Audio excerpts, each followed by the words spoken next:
Hey guys, welcome to Login Up. Today I'll be showing you how to sign into your WhatsApp account online on your computer. And now let's dive right in.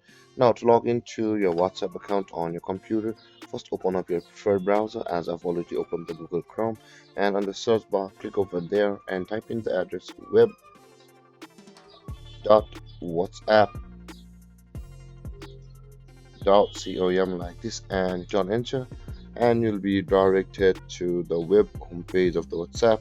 So let's let it load. And over here it says, guys, use WhatsApp on your computer. It will load the QR code over where I'm hovering right now. And here are some options, guys.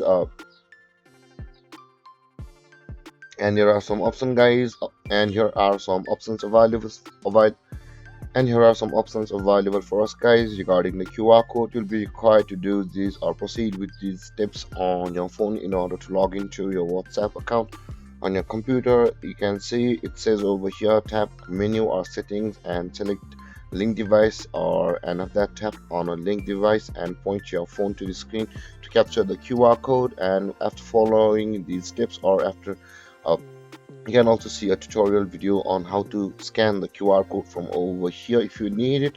But with that being said, guys, if after you have scanned this QR code from the WhatsApp app on your phone, you'll be signed into your WhatsApp account on your computer over here. And there, guys, this is how you log into your WhatsApp account on your computer. And if you have any confusions or questions regarding the topic, feel free to comment in the comment section below, and don't forget to like, subscribe, and hit that bell icon for more videos. Thank you for watching, guys. Peace.